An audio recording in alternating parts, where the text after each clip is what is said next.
that, y'all know I've said from day one that y'all met me that your story's in the Bible. Yeah. Your story's in the Bible.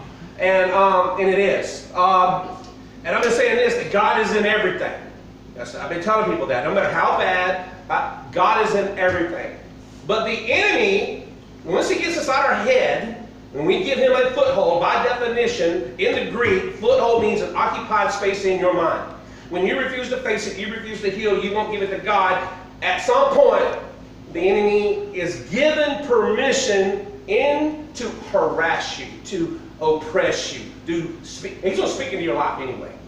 He's going to speak into your head. But when you give him a foothold,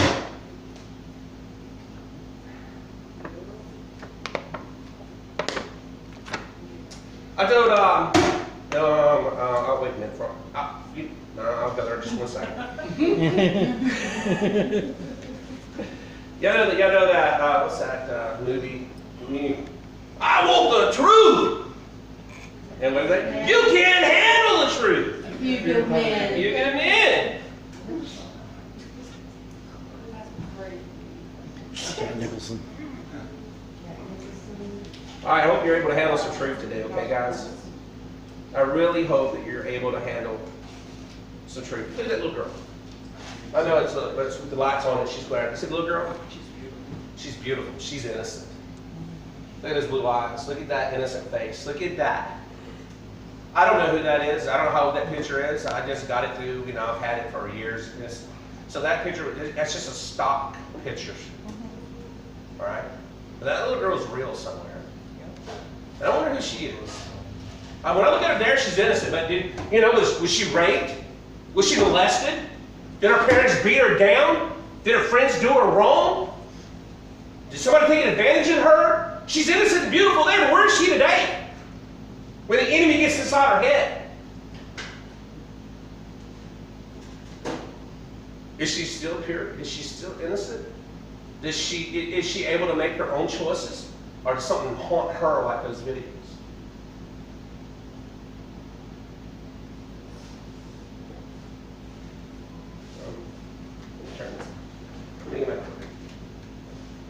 Yeah, it's going to be deep.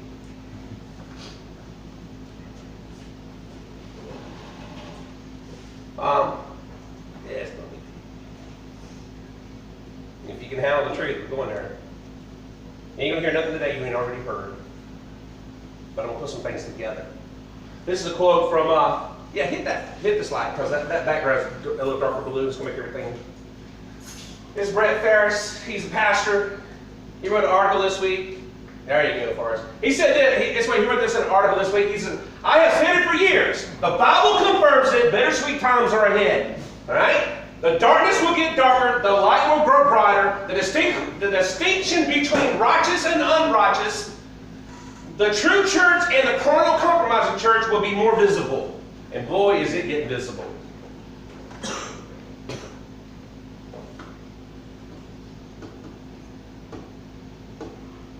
If you think the ungodly are outside the church, you are sadly mistaken.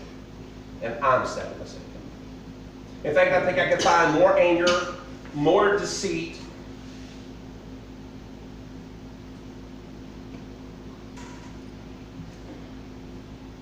Let's be honest. You talk to these waiters and waitresses that work the church crowd. Right. Mm-hmm. You talk to them. You've heard them if you've listened, if you get into a conversation. They hate working Sunday after church. Yep. The tips are terrible. The attitudes. Self-righteousness. The self-righteousness. The looking down. One told me recently that, they didn't leave me a tip. They left me a tract, though. Are you serious? You're going to leave her a tract to get saved, but you ain't going to love her with the love of Jesus. Sometimes the ungodly are in the church. Sometimes it shouldn't be that way, but it is. Now, where am I going today? Face some truths. The spirit of narcissism, as somebody said earlier in that little list. By the way, this sermon was done on Friday. And then yesterday morning, I ended up with almost a 3-hour session where I sit with somebody. And then after that, it was about a 7-hour session with somebody else. And those situations were about narcissism, that's sociopath, psychopath, borderline personality disorder, OCD, any kind of all kind of identity disorders, behavior disorders that have captured not just the people out there, but inside the church. I have not heard a pastor say yet that when a voice gets in your head, it's demonic.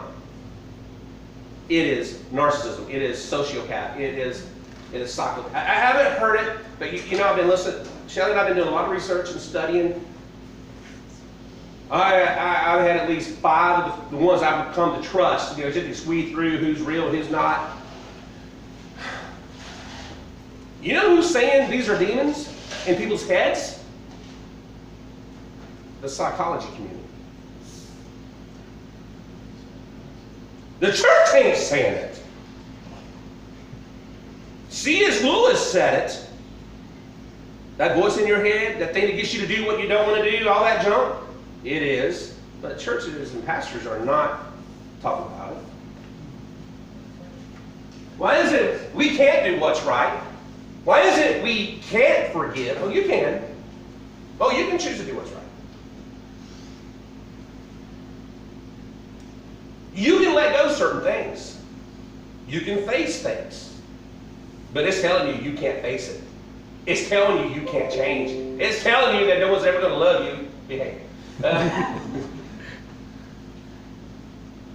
It's not even you.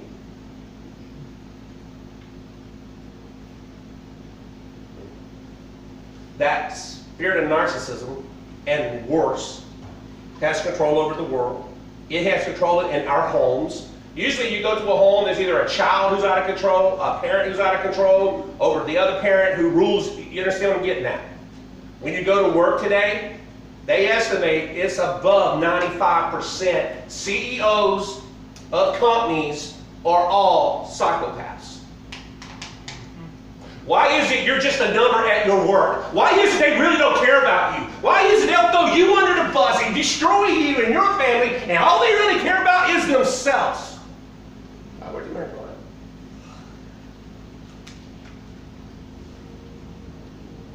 I was in real estate. I was in the Navy. Navy's a whole different. Well, I went back to the Navy before I worked for anybody else. Some of y'all been in Atlanta, and Dana. They were at a previous school, and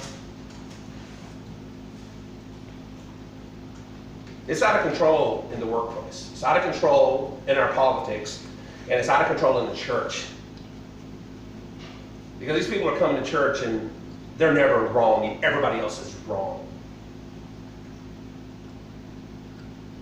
It's out of control. And inside the church, we got the spirit of Jezebel, the spirit of Leviathan, we got a little different names for it than that, but it's still the same thing. It's control. It's about control. It's about manipulation. It's about putting your hurt, your demons, and everything on other people. It's about destroying the church, about destroying things. It's about making you look good, you feel good. It's all about you. Y'all made a list. Y'all made a list, and repeatedly, selfishness, conceitedness.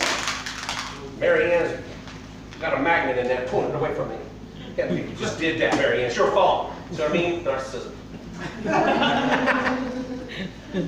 The Church of England will not allow you a priest, they don't call him pastor, a priest. They estimate that 90% of their pastors and church leaders are narcissistic or worse. And you cannot go into Bible school there. You cannot take a ministry. You cannot be a lay leader, lead worship, lead youth, until you have taken tests and you have been screened. They will not let you lead. And that has to be the rule right now. Because you don't just got to be narcissism, OCD, different things. You can't build a team when somebody's always undermining you. You can't build a family when somebody's sabotaging it. And you can't go to work and give your best when you're always worried what they're going to do to you next.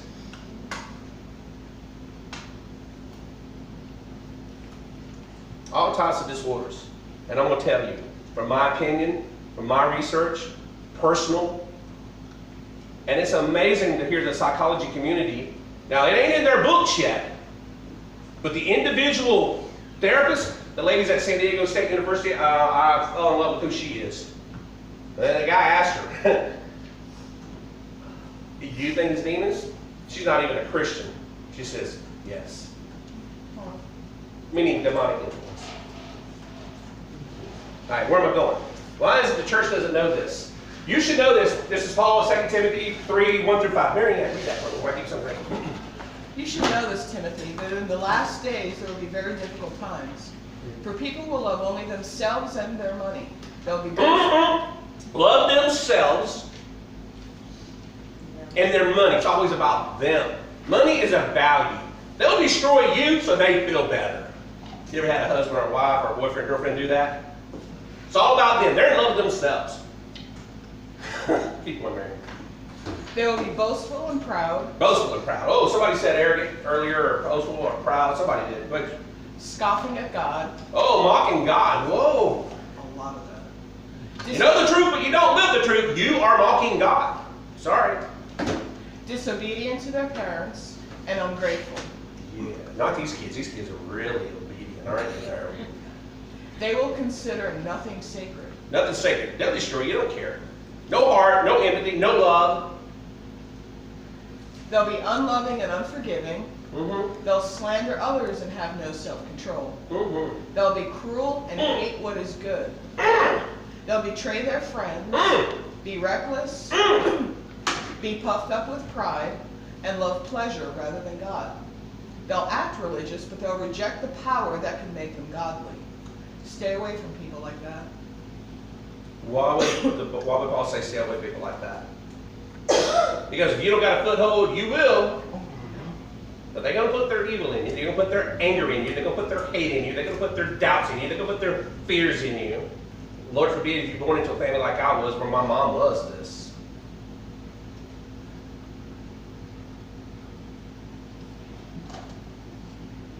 Ephesians 5:2, Paul says, also it is shameful even to talk about the things that godly do and this, the ungodly people do in secret. I believe as we go forward, more and more inside the church, because the church has got to wake up to see the truth. One, we got to be different as a church. The church has to be different because the times have changed. If we're in the end times, the beginning of the end, all this stuff that the Bible says is coming, where Jesus himself says the church itself is going to be arrogant, wretched, pitiful, poor, blind, naked, and without the Spirit of God. And they don't even care. And he's talking about the church today. Somebody's got to say, I'm going to be different. I'm going to be a different Christian. We're going to build a different kind of church. And that's what I'm trying to do, guys. And more than that, we got to have answers for the broken and the hurting and the oppressed. But there's one thing I can't do. And there's one thing you can't do. You know what that is? Change another person. I can preach the same sermons with all the answers day and night, night and day. You can put me on rewind. Earphones in your bed while you go to sleep. And you know what? It don't matter.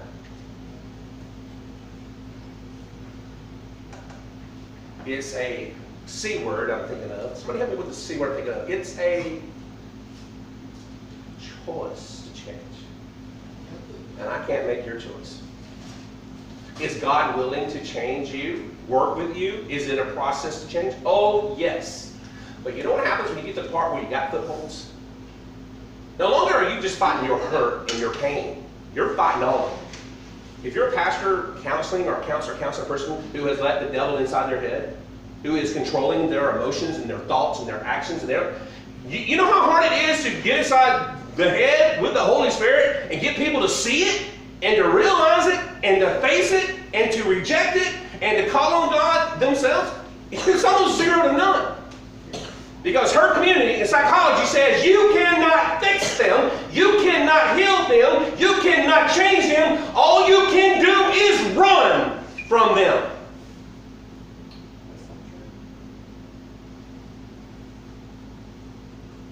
Because the world has no answers.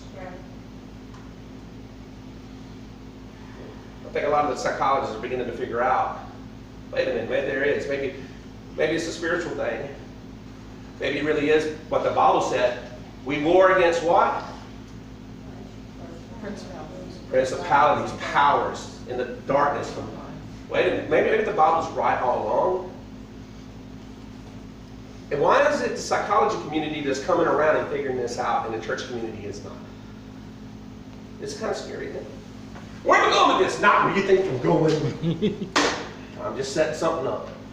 But I think more and more, you're going to see the churches, and how the churches all of a sudden, it doesn't matter what the Word of God says, but they're going to change their theology, that this genderism is all right, this thought process is all right. Wait. Somebody's in somebody's head somewhere. How do you go from all that stuff? You know what the Bible says, but you're going to change your doctrine anyway. Huh? Dangerous territory. Okay, where am I going with this?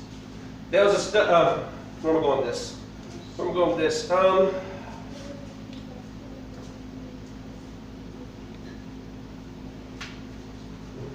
I've told Shelley that I've learned something about trials and tribulations, especially suffering, because that's what trials and tribulations are, suffering. How many people really want to be that miracle that God just changes it and heals it right on the spot? You guys get it, right?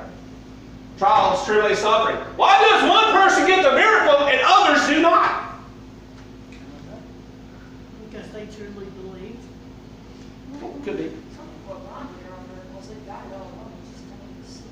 Huh? Maybe. I hear you. God has different purposes.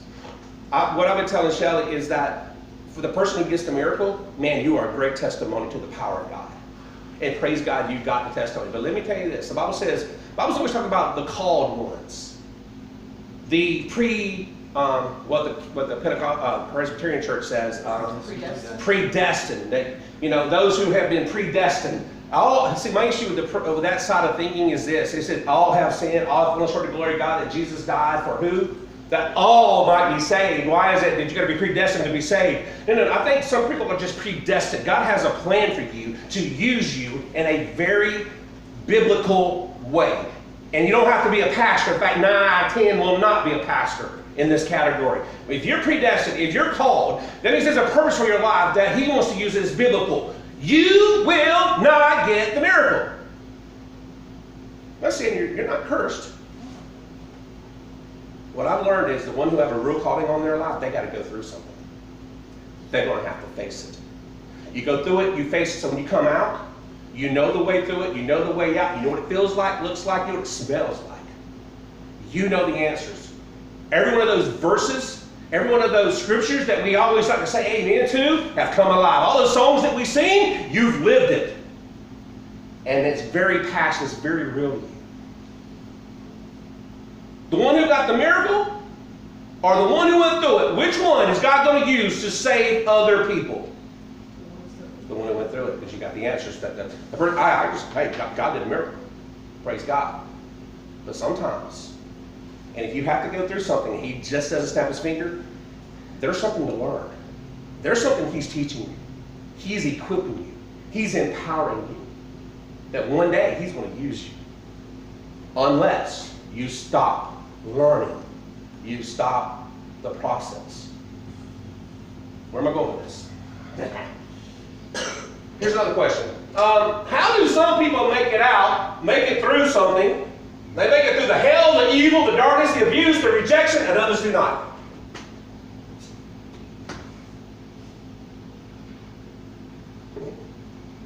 And why does God let bad things happen to good people?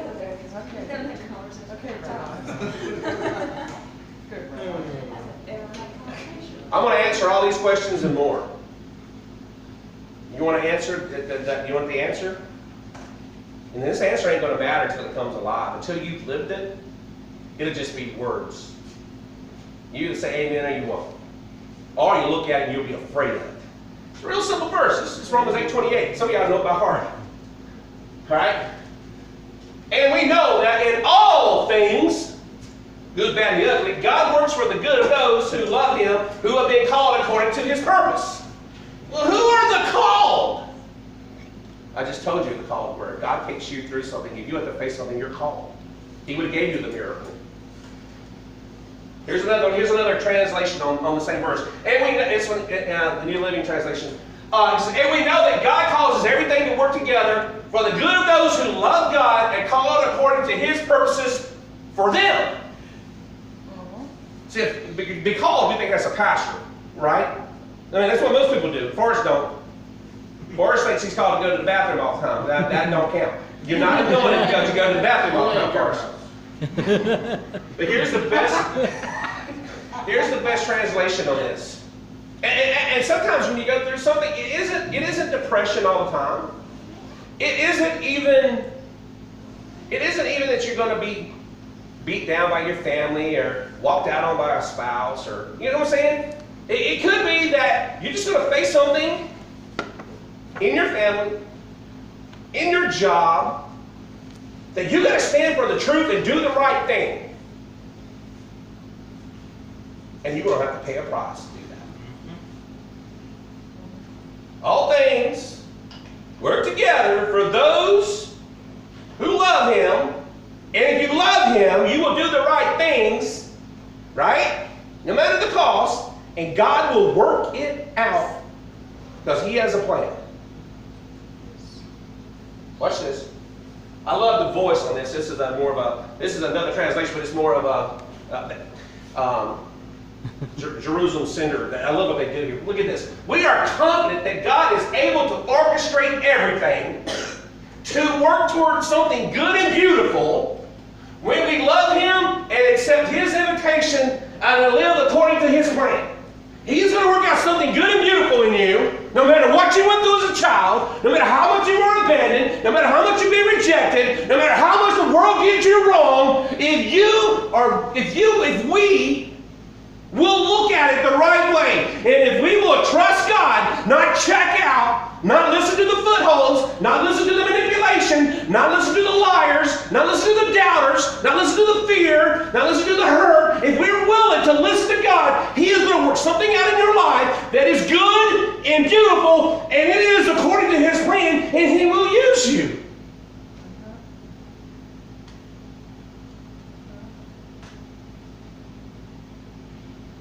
But most of us will get angry. We're going to check out. And we're going to punish people for what we went through. Or we're going to be a little video, we're going to say that 8-year-old girl forever. Or we're never going to have courage to be different. Courage to stand for what's right. Courage to face something. But you're going to have to face things. You're not cursed because you're facing things. You're actually blessed. You're actually called. And if you'll let God do it, and if you trust God through it, well, you'll come out on the other end. It's beautiful. But most of us don't. We give into the fear, the anxiety, the doubts, the hurts. And we get trapped. Even as a 35-year-old woman, that 10-year-old body. Not her body, but her. Mind. Spiritually and emotionally, her mind. You understand why am I talking about all these so often? I'm trying to prepare us for us fixing to walk through our door. The light's going to get lighter and the dark's going to get darker, and the people in the middle are going to come running. That's where we're at in this country. That's where we're at in the timeline of the Bible. And we better be prepared to love them. Yeah, we can love them. No. Forrest said it. We got to move them beyond the altar to where they're healed, to where they're changed, to where they're transformed. That's what I'm trying to teach us. You know how I teach us? By you being willing to go through it yourself. Myself. Where are we going? Not where you think. Now we're going to move real fast. Let me get something to drink here. First, I will need this light. Hey, I'm just trying to help your wife get you to lose some weight. She said I need to help you. Oh. She didn't say you were fat or anything. She said I need to help you, motivate you. I'm going to tell you a story, all right? And I'm going to start with this question. I want to answer the questions backwards. Why does God let bad things happen to good people? You ready? I'm going to tell you a story. It's from a book. This girl's name is Julie Lindsay. You can look her up on the internet.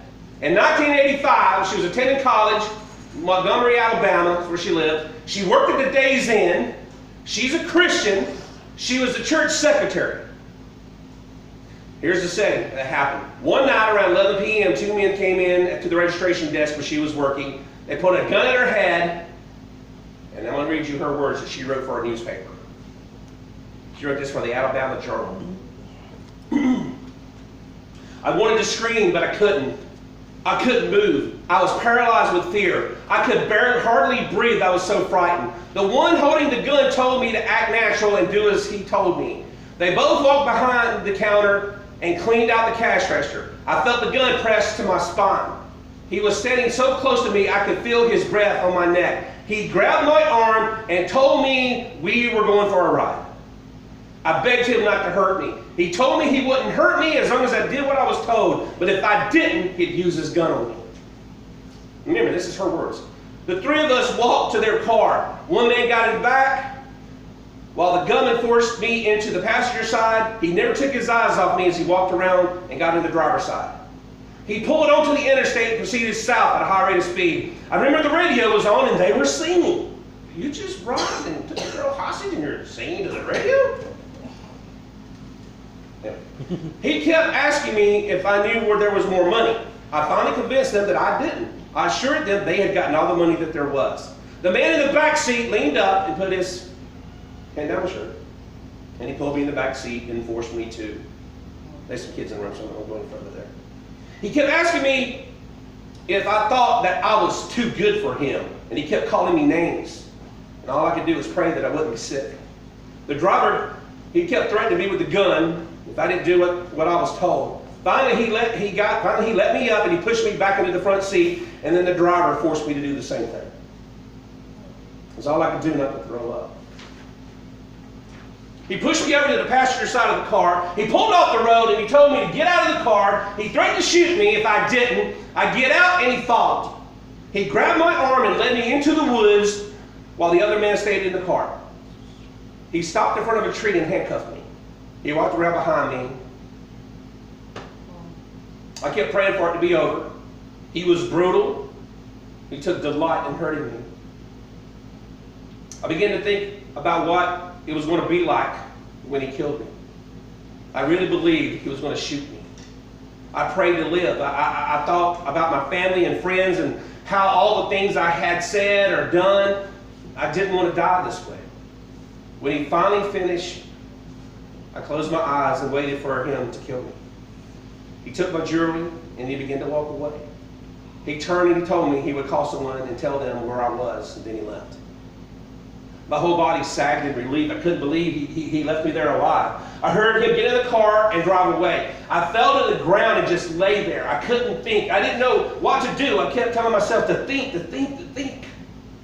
Finally, it came to me that he probably wasn't going to call anybody and tell him I was there. I also thought he might think twice about letting me live and come back after me. I found my way to the highway. At 2 a.m. in the morning, there's not much traffic. I tried to flag down a couple of cars, but they wouldn't stop. Eventually, a truck driver stopped and he called a state trooper on the radio. That was a nightmare. But the real nightmare happened not that night. The real nightmare happened in the days to come. She couldn't hold a job. She got fired. She dropped out of school. She couldn't function. She was shattered. She was lost. She was bewildered. You guys can see how she could go do that, right? The real hell was dealing with it. Luckily, when I've read this, I got to read the second half of this. 9 years after this went down, somebody tracked her down, and she wrote where she was today. I'm going to read what she wrote. After this, I hope you're listening to this. After this experience, I spent a great deal of time thinking about God, my relationship with Him, and what I believed about Him. I searched and I prayed for understanding. I longed to be healed, and I wanted desperately to feel the power of God's presence. My spirit and my faith were sorely tested. My spiritual journey in the months that followed was painful and also wonderful. It seemed to me that this was a classic case of good versus evil. An event that led to an infamous question of why bad things happen to good people. But it finally occurred to me that the question was not why me, as much as it was why not me. And when I got that far, I'm thinking, where is she going? I thought I knew where she was going until she said it like that. Why not me? God didn't promise me that nothing bad would ever happen to me. His own Son was crucified, suffering the cruelest death known to man. Do I believe that God could have stopped this tragedy from happening to me? Absolutely. The question is, why didn't He? Why didn't He stop it? I believe God wants me to love, honor, and serve Him because I choose to. God has never forced Himself on me or made me serve Him. He certainly has the power to do so, but the Almighty God, who could annihilate the universe with a mere thought, gave His creation free will. I had the gift of choosing. But as I have choices, so do others. Choices have consequences. Choices have blessings. If I accept the concept that I have free will, I must also accept that the two men who raped me have free will as well. God wants a real, honest relationship with me. I love that. In order for that kind of relationship to exist, I must choose it. God gave me the choice from the very beginning. I have often wondered why God planted the tree of knowledge of good and evil right in the middle of the Garden of Eden, and then tell Adam and Eve not to eat from it. Now I understand, she says.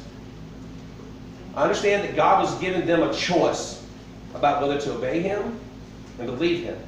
The two men who raped me made a different choice than I, and our choices came into conflict. It would appear that I had been overcome. I love this. Oh, don't miss this. It would appear that I had been overcome and that Satan had won by inflicting great pain and damage into my life. And for a while, that is how I felt.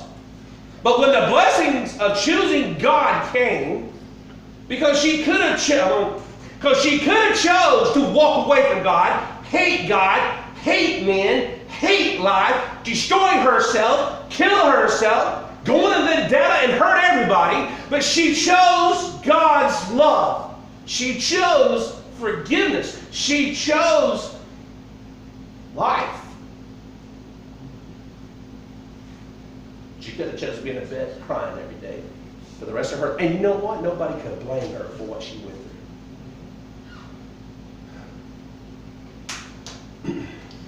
But when the blessings of God came and God allowed me to profit from an awful and devastating event, so many good things are in my life now. I have wonderful friends, most of which I would never have met or known were it not for this experience. I have a job that allows me to work with and serve crime victims.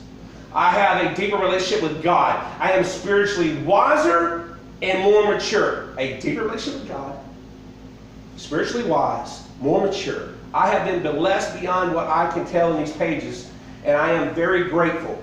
And listen to this. Romans 8:28 came alive in my life. Shelley had a verse. I don't use Shelley just because she used it a lot. Shelley has a verse. A lot of people have a verse to hold on to. And I was waiting for the day to come alive. I am strong in Him. She wanted to be strong. She wanted all this. She knew it. That's what the gospel says. That's what the Word says. But I was waiting for the day when she was that. When it came alive. Was it real before? Yeah, it's real. But my point is in her life, the lady understands what it means for that verse now. That God does work all things out for the good of those who love Him. God took something that was ugly, broken, evil, dark, and He made something very beautiful out of this woman's life. Here's the last paragraph. I choose God. He did not fail me. I continue to recover.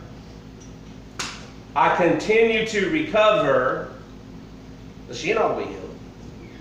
It may never be all behind her, but it doesn't own her. It doesn't control her.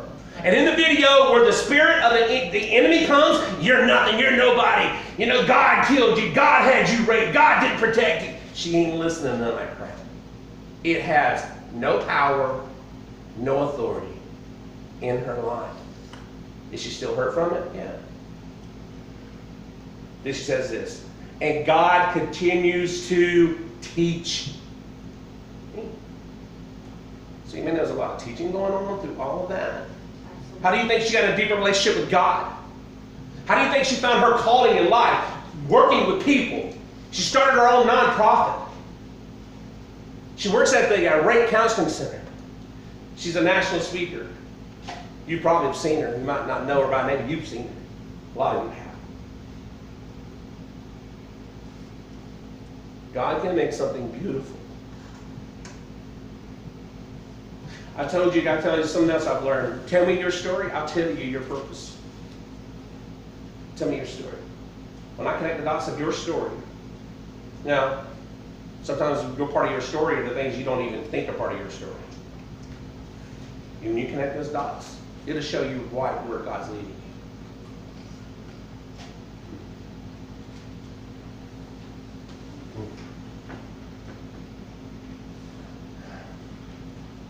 The attacks on Julie, the devil thought, the two men that did that, do you think they had a spirit of God in them? Where did that spirit come from? But they would do this to another person and not care how they hurt them. Not care there's that spirit. They're just not CEOs of companies. They're in criminals. They're in people who have no empathy, no love, and they can do anything to anybody, not even think about it. Her closing sentence, I choose God. I choose God, and He did not fail me. I continue to recover, continue to teach me. Amazing story. Now, where am I going with this? I've told you over and over that God is in it, right? Was God in her story? At the beginning, you wouldn't have told her that. She lost everything. She walked away. She walked away from school. She's a Christian. Why didn't God protect her? She's working in a church. She's working. She's going, oh my goodness. God's in it? Yeah, He's in it. Is He in your brokenness, in your marriage, or your relationships, in your job, and when people do you wrong, when people attack you, when people who should do right don't do right, and you have to suffer because the devil's in other people's heads? And I tell you, if people have brokenness, if there's a broken part in them, you can walk by somebody, a total stranger, and they will say just the right thing to destroy you. How do they know what to say that? And if you're a parent and you ain't got it right, you will do that to your children. I worked for a lady for those years when I was working. Oh yeah, I knew what she was a full, forget narcissist, she was a full-fledged psycho. And I was her target. Why was I her target? I wasn't even the supervisor there, and I took the worst office in the hospital, and we were the best in 6 months, not even 6 months. The unity, the love, taking care of one another, we went from worst to the best, and everybody knew it. Why did she come after me? Because I'm different than her.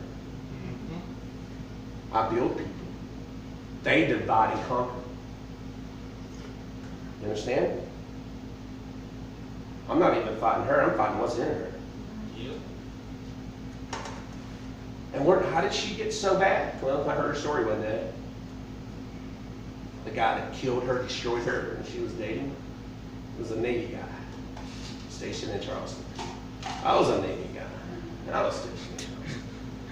She was staring at me with that evil look on her face, and I didn't know what she was thinking, but you could see it. If you have the true spirit of God in you, they see you. I don't know what to say about that. Where am I going with this? God is in it. Guys, you got to face God, you got to face yourself, and most importantly, you got to make a choice. At some point, God's going to move you to a place where you're going to choose to stay there under His power and control. Now you've got a foothold because you chose it, not God. Now you don't have the voices, the spiritual attacks, the oppression on you. And it's no longer are you the broken one. Now you're the one breaking other people because you're so. Where am I going? Remember the first question? Why do some people suffer? Have you figured it out? Here we go. Why do some people suffer? God is in everything. Then why are God's purposes in allowing suffering? Forrest, hit this slide again. I'm going to need it.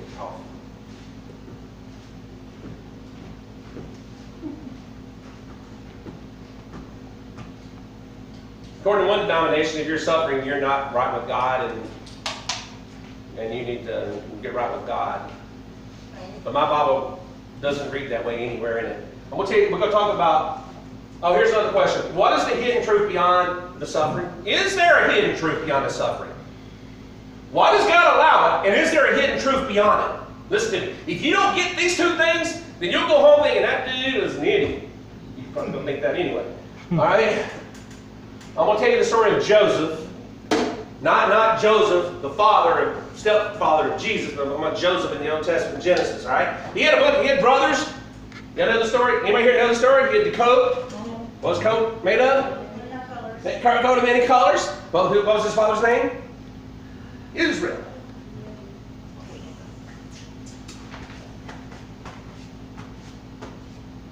Joseph was the youngest. At this point, he's 17. And the Bible says his brothers hated him. Those are the words in the King James. Hated him. The brothers, since the father, Joseph was the father's favorite. He had the coat. He even had a dream one day that he would be this great leader and everybody would bow down to him. Now, he was just telling a story. He wasn't being arrogant. He was just telling his dream. And they hated him for that. They despised him. They despised him so bad. They hated him. They rejected him. They despised him. And they took him out one day and they had planned to kill him. Their own flesh and blood. They decided to kill him. They put him in a well that was dry, you know. Along come some people coming by, you know. Yep. And they said, well, we'll just sell him into slavery. Now, all this kid did was God's blessing was on him. God's spirit was on him, and people liked him, and they hated him. So anyway, he's sold into slavery. They take him down to Egypt. They sell him off to be Potiphar. Potiphar is he was working under Pharaoh. Yeah, make sure I get where my scripture is. So he's given to Potiphar, and he's put in Potiphar's house. All right. If you know part of this story, why I'm laughing is Potiphar. I guess Joseph was kind of a handsome-looking guy too. You know, Potiphar's wife threw herself at him. She says, "Sleep with me," and he goes, "I will not do that. I will not do that." Here we go. Very end. Genesis 39, 8 and 9. But he refused. With me in charge, he told her, my master does not concern himself with anything in the house. Everything he owns, he's entrusted to my care. No one is greater in this house than I am. My master has withheld nothing from me except you, because you're his wife. How then could I do such a wicked thing and sin against God? Wow. He's doing the right thing. If you do the right thing, God should bless you, right? You should have a good life, right? You're doing the right thing. You're doing the godly thing. You're doing the biblical thing. God's going to reward us. We did the right thing. And then heaven here. Not only did he do the right thing once, day after day she came to him trying to get him to do it. Until one day, she got scorned. She was upset. And she grabbed him, right? And he goes running out. What does she grab a hold of? His cloak, his little jacket, whatever you want to call it. And so she has it. Now he just disrespected her. She didn't get what she wanted. All that selfish stuff, that narcissism stuff was involved, by the way. And so now she goes and lies on him to get even with him. Shelley. Oh, wait a minute. I think I left something off. I did. I'll just read it. I got to get out of order here. Okay. Genesis 39. It's probably out of order in the slides. She knew his cloak. She kept his cloak beside her until the master come home. Until Potiphar came. Then she told him this story. The Hebrew slave you brought us came to me and made sport of me. You know what sport is, right? I have no idea. But as soon as I screamed for help, he left his cloak beside me and ran out of the house. When his master heard this story, Potiphar heard this story, his wives told him, saying, "This is how your slave treated me." He burned with anger. Potiphar did. Joseph's master took him and put him in prison, the place where the king's prisoners were confined. He did the right. Okay, he suffered because his family didn't want him. They hated him. When your own mom and daddy don't love you, your own brother and sister, you know how it feels. Don't act like you don't.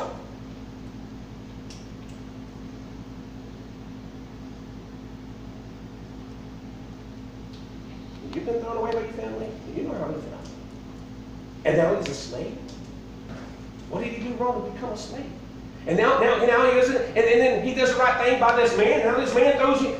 Not only is he suffering, but he's a victim of injustice. You ever been unjustly treated by people? Have you ever unjustly treated other people? So the question that there's a question that you don't ask here. There's a question that you do ask here. Here's a question you don't ask. Joseph, this is one that nobody ever asks. Joseph, I need a guy. Joseph, do you think you're going through this because God is preparing you for something? Maybe. That's what we never ask. You know what we ask? Why, God, that just happened to me? That's what we ask. We don't look at it from the other perspective. Maybe God's showing me something. Maybe I got to endure something for God's will. Maybe God's preparing me, teaching me, training me. Maybe, but we don't ask that. It's always God's against us. I wonder whose voices in our head, what demons going around us, whispering that into our head to turn us against God.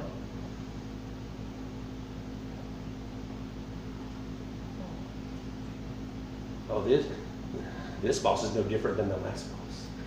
This girl is no different from the last. And then you get yourself depressed and anxiety and fear and oh, guys. When all this was over, and he got out of prison, he named his son a special name. I'm looking at you. A special name. Manasseh. That's what I said. They named his son that. Do you think he's still hurt? Or do you think he's a Bible character, so he's okay with all this? This is what the name Manasseh means here. He said, it is because God made me forget all my trouble and all my father's household. I'm not going to remember them. I'm done with them. They're behind me. They're in my past. He forgot. That's what he's saying. Is he hurt? Yeah. If you suffered and you've had injustice done to you, you're going to hurt.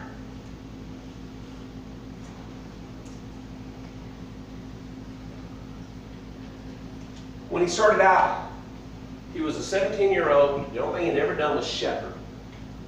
That's all he was doing when they started him into slavery. Too late, I had it in the wrong order. But what Joseph didn't know, that God was working out a plan for his life. A plan that Joseph didn't see, a plan that he didn't understand, a plan to teach him, prepare him, equip him, empower him to be who he was called to be. To save a nation, the nation of Egypt and Judah, which is Israel, from starvation. That was God's plan. Rejection, abandonment, betrayal, slavery, prison. All of this was to prepare him, teach him, equip him. You know, if he just had enough faith, this wouldn't have happened to him. I just had to put that in. That's not money.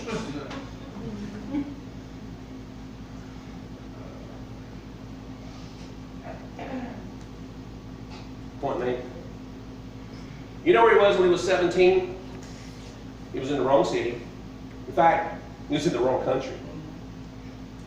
He's going to save him from starvation. He didn't know anything about farming. He was a shepherd.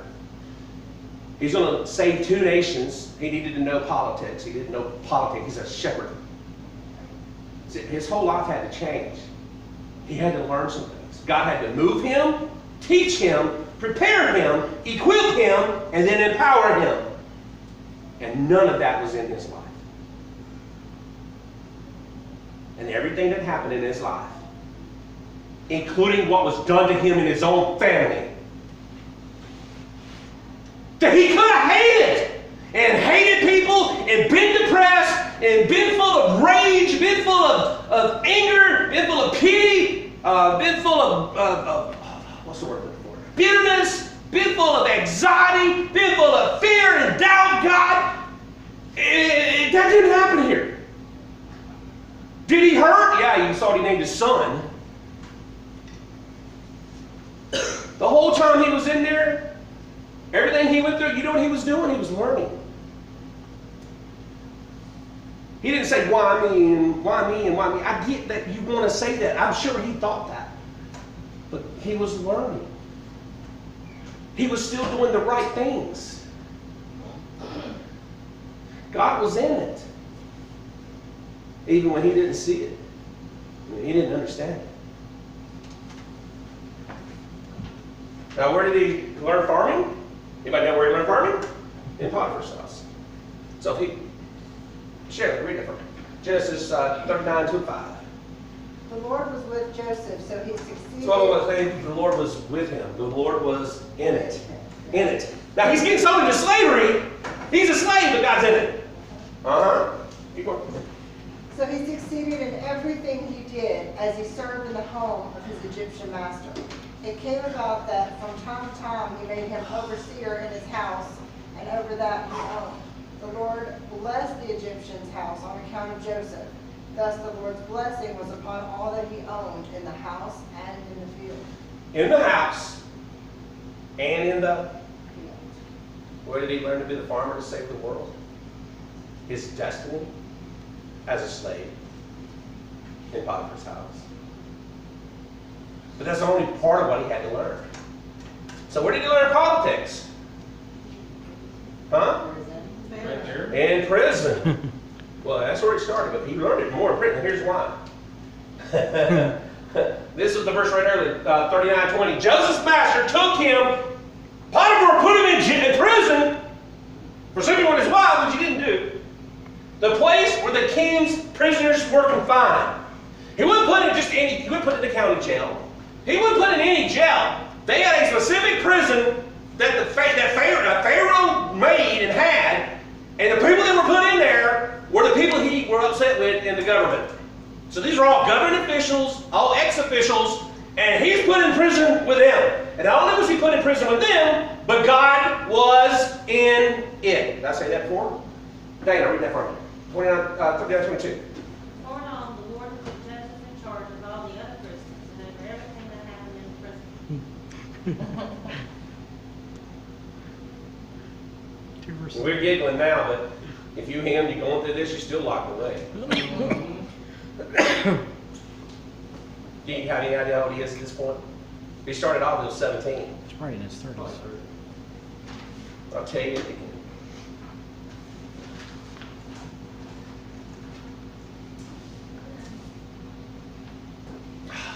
Now let's take a step back.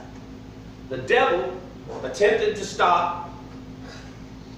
I tell Shelly, if I listen to a person, I can see where the devil has tried to kill you from your birth, kill you and your family, wreck, family issues, foster home issues. You can look at a person and you see nothing but tragedy. And when I met Shelly, first time I was sitting in another man's church, I was just getting better from that 5-year sickness I was coming out of. And I sat down with Shelly, and she started telling me her story, and I knew the story. I'd lived it. And I started telling her what I'd learned. When I see that the devil has tried to stop you in your youth, just put in a crib with a book.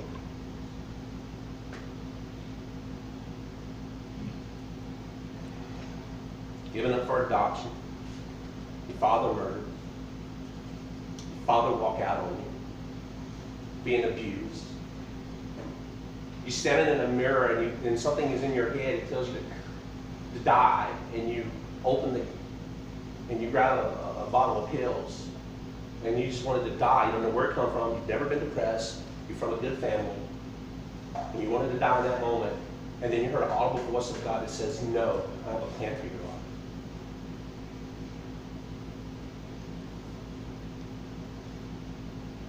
But right now, you and your husband may be split up. Over and over, when I see a person the devil's trying to destroy them, and you're going through something, and you just remember this story.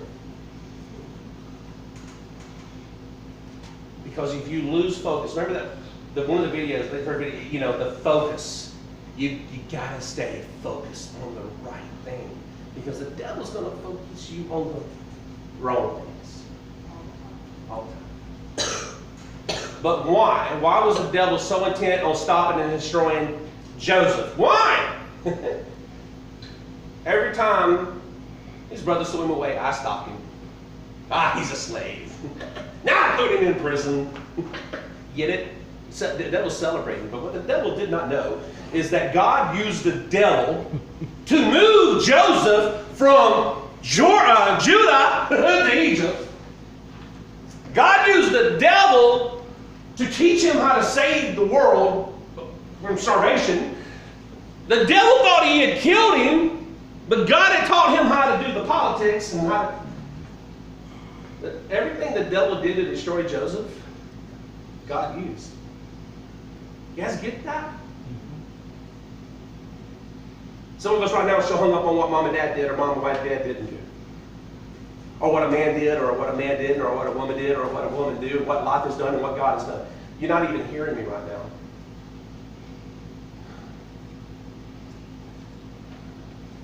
It breaks my heart.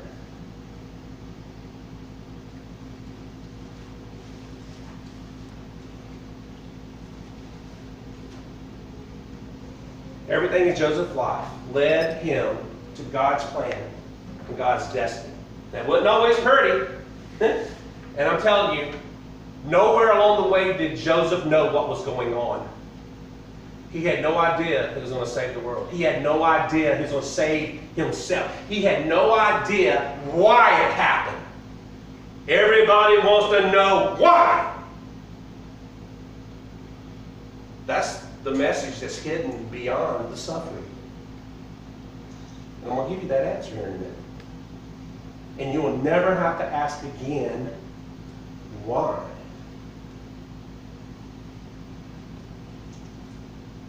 Joseph did not understand. He did not know what God was doing. But the whole time God moved him got him at the right place, at the right time. Yeah. You know how he got to the right place at the right time? See, God did his part. He made everybody reject him, abuse him, throw him away. He put him into slavery. He put him into prison. He equipped him. God did his part. That's God's part. Okay. What was Joseph's part on this?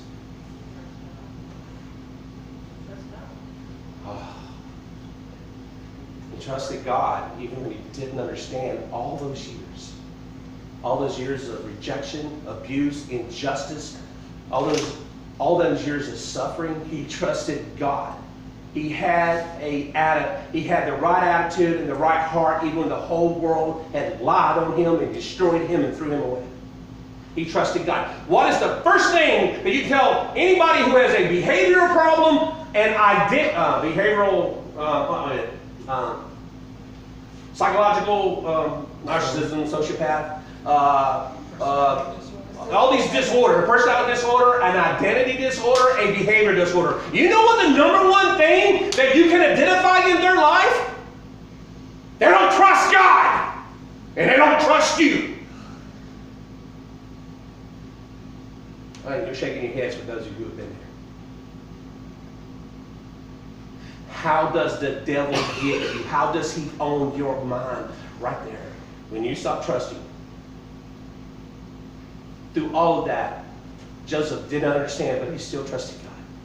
When we stop, and the thing is, when you face tragedy, like Julie's story, there's going to be that time where you're up and down trying to figure it out. 30 years later, 40 years later, you understand, you got to make peace with God.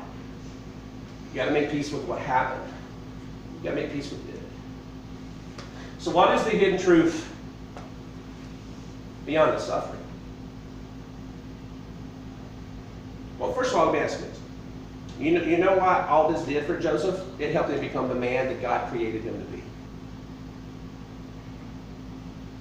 Joseph would not have known that. Not only did he save 2 countries from starvation, he saved his own family. Now, what is the hidden truth beyond suffering?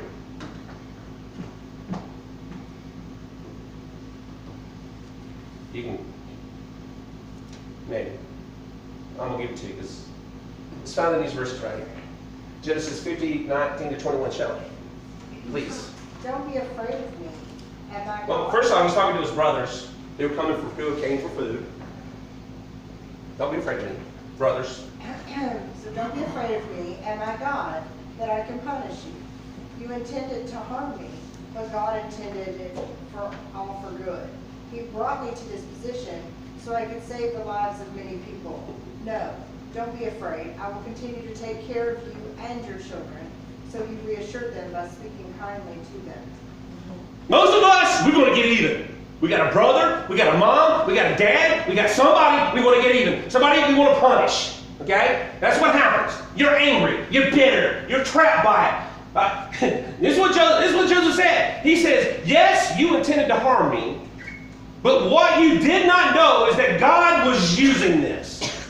That it was God's plan for this to happen. It had to happen this way. God brought me to this position. He brought me to this place. It wasn't even you. You were actually living out the same plan that I was and didn't know it. Yeah, you've been harmed. You shouldn't have had that in your heart.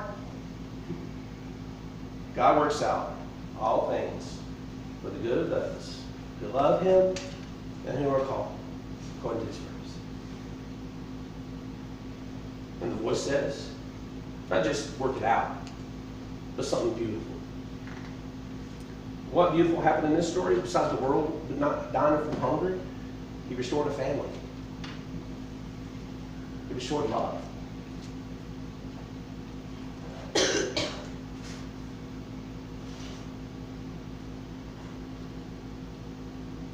Joseph found his destiny. God could have given him the miracle way back then, right? We want the miracle. Because so many people are going to go through things. When you go through things, you have answers that other people don't have. Remember I told you that? Maybe you can't say, when God saved me and changed me, I was in that little Baptist church, I walked that aisle and I got saved. And a year later, I'm back with my mom. Y'all know my mom was Indian. I stayed in church all those years. I went to church. I sang in the choir. I can't sing. I'm a pastor today. And you know what I wanted God to do? God, if I honor you, if I live for you, I want you to save my mom.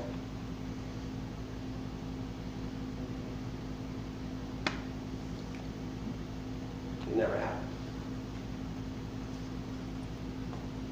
I want you to save my family.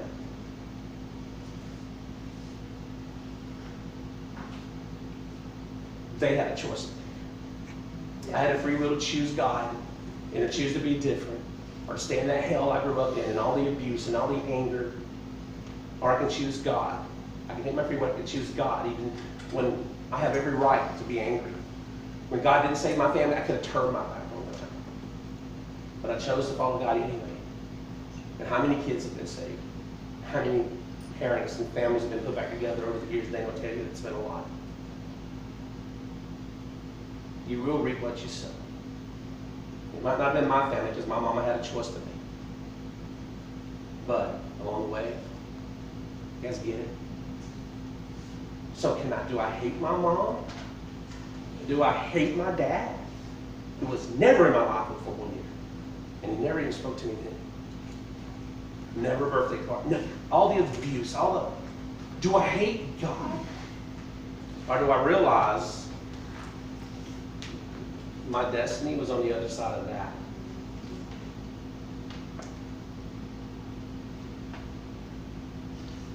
Now do I praise Him for it?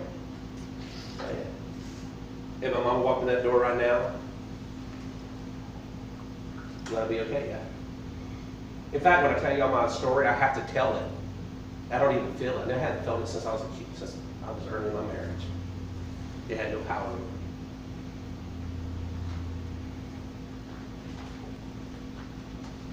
So what are we going to do with this? Why does God give us, what's the hidden truth beyond the suffering? Did you see the truth? What's the word? The hidden truth is that you're chosen. And you can be used of God. And God will use you. If you had to ask me when I was young what I want to do I want to save the world. All right? I'm glad you asked for that, Jeff. Here's what you had to go through to get there. Not everybody has to go through that. Anna's story is very different than mine. Anna has a lot of the same spiritual gifts. She has the same focus. She has the same outlook on people, ministry, and everything else. It's like we grew up in the same home, in the same mind a lot of times. I'm telling Drew, he is dating his daddy, except she's a girl, and she even all that softball stuff. I'm not kidding. But she didn't have to go through the path I did. God has your story that He's writing, and He has my story. It ain't that one of them is worse or one of them is better. It's just embrace the path and the story that God has you on, and make peace. And whether you grew up in an abusive home or you grew up where animal things are a little bit better, you still got to choose God. You still got to choose to do the right thing. You still got to choose to forgive people when they do you wrong. You still got to choose God even when everything is against you. And hopefully you'll choose God in every choice. That way you don't become one of them. Who's one of them? Don't open yourself up to the demonic world. Do not give the devil foothold. So what are the two things? I'm going to close here. Two main reasons for suffering. One is for your own spiritual growth, your own spiritual good, and for your destiny. The second reason that you go through things is for the good and growth of others. Okay? Question, why? Why? Why are they so many? I'm going to stop. I'm going to end where we started. Personality disorders, identity disorders, behavioral disorders. Why are people so controlled by hate, anger, bitterness, fear, anxiety? Why are we so blind today? By the way, every one of these y'all named, by the way. Why are we so blind today to the truth of what is happening? Why is our story so different than Joseph's story? What did Joseph do differently that we are doing wrong in the church today, in Christianity today? Joseph trusted God no matter what he faced, no matter what happened to him, no matter what he didn't understand. He trusted God over what he saw and what he felt. Joseph didn't give his mind, sorry about that. He didn't give his mind over to the fear, the anger, the hate, etc. That resulted from the suffering, the injustice that he experienced. Suffering and injustice is going to come. Okay? That's what you do with it. Joseph, like Julie, the girl in our story earlier, they had free will. With his free will, in spite of all that happened to him, because he had every reason not to, Joseph chose God. We can see how he could have chosen the other, be angry. In choosing God, there comes a peace that you cannot explain and a strength that will withstand anything. Just because a person goes to church and believes in Jesus and is saved does not mean that they may not be acting and functioning as their own God.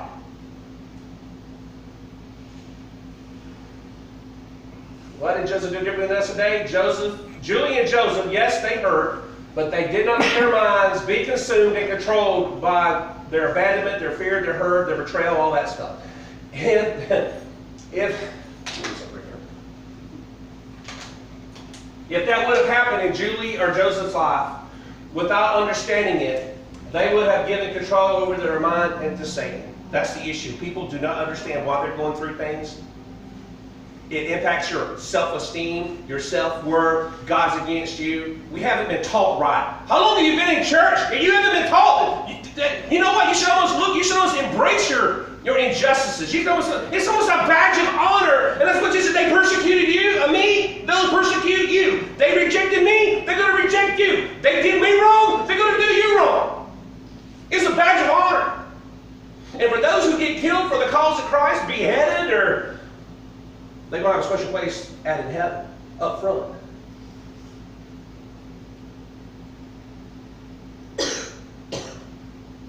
Satan offered Eve in the Garden of Eden to be her own God and take control and power over her own life. If you haven't heard anything, listen closely, please. Satan offered her to be her own God. You'll be like God, right? That's what he said, right? What Eve did not realize that in doing that, she was becoming her own God. What was that? She wasn't becoming her own God. She was actually giving Satan control over her.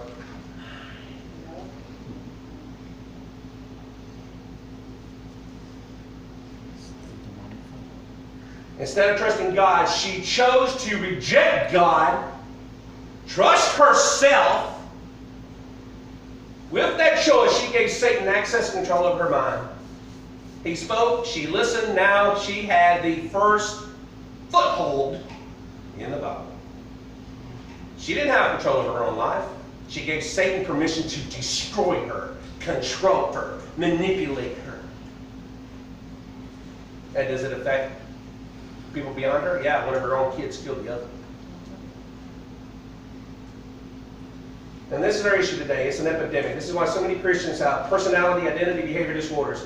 Yes, they believe in God, the gospel, but their minds are deceived. They do not trust God.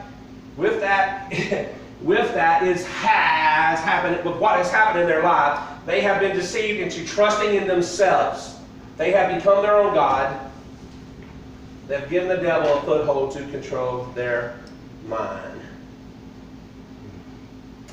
We must give people the true biblical understanding of what they're facing. We must bring healing by setting people's minds free from what is true of demonic oppression.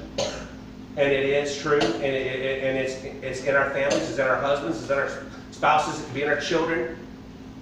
People today need deliverance that can only come from Jesus. Because your counseling, is he going to walk them out of it? Is he going to walk you out of it? It's going to take Jesus and deliverance. Christians today need deliverance. Some Christians are being delivered only to go right back to it. Only to listen to the same people that got them there. And so I said in closing that we got to stop the madness. So why do bad things happen in your life? Why did the bad things that happen in your life happen? Here's the answer. You ready?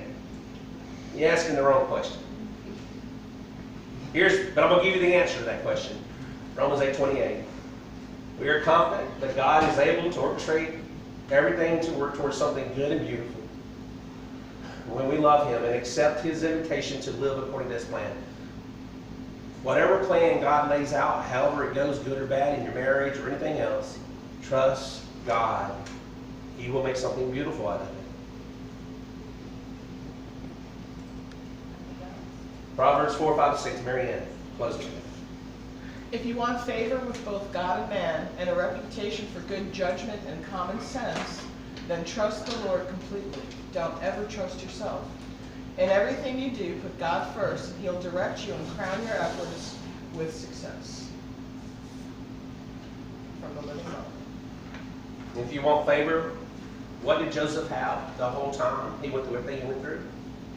He had favor in Potiphar's house. He had favor in the prison. How do you have favor even in your brokenness? Trust God. How do you have if you're being attacked at work, in school, in your family? How do you have God's favor?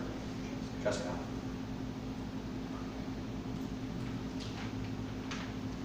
This is a simple lesson, but it's so true. When we trust in other things ourselves, or the voices in our head, we destroy ourselves. So what am I going to do with this? I'm going to say it right up front. There's some things that some of us are carrying. The only thing that's going to break that over you is deliverance. Doesn't mean anything's wrong in your life. It just means sometimes, what did it say? The disciples went to cast out demons and they couldn't do it. And they come back and, what did we do? Jesus is like, hold on a minute. There's some of them that are so strong, you need help. This will take a lot of prayer. It's got to be. You get those thoughts, those voices, those hurts, those things out of the way for you. And we can do that with you, for you. We've been learning this. We've been watching this. So, I don't know what you're dealing with, or if you are dealing with it, but this is what I'll tell you. No matter how many steps you go forward, there's going to be a thing that happens that can draw you right back into your cycle. You may not catch it at first. That's why you need good friends. We watch each other's back. We love one another. We help one another. And we've got to learn how to help people. Why are we going through all of this? Because the world is crazy right now. And the church is crazy. What's wrong in the church? Same thing that's wrong out there. And that's why the Church of England, well, they're going to test every pastor and every worship leader, everybody. You will not lead. You will not do anything. Because a lot of times it's on people, they don't even know it. Because like Catherine said, you're blind to it. So I'm going to play a song. Oh yeah, don't give the devil foot. Just going to play a song. I don't know. Maybe there's somebody you want to pray for. Maybe you want to pray for you. Maybe say, all right, Jeff, I got something I can't get rid of. Thoughts, self-destructive behavior. Thoughts of what I was done, what was said to me. I'm hurting my own family now. I'm hurting my relationships now. I'm not making the right choices. I know I should stop a sin, but I can't stop that sin. I know I should change, but I'm not changing. I know I should love, but all I got in my heart is anger for something or somebody. If those are you, the answer is yes. You need to go deeper than just a simple prayer. Just like Jesus said, you got to go deep. We can help with that, right? We'll set that up. But I love you. But some of y'all just want to, if you want to pray, I hope you do come pray. Some of y'all got family members, co-workers, friends at school, the bully at school. You know what's got the bully at school? The devil. We always say that, but we don't really believe that. But it is. What has your husband or your wife? Somehow the devil's got in their head. And the man or woman you used to know is not who you know now. The song, please come pray.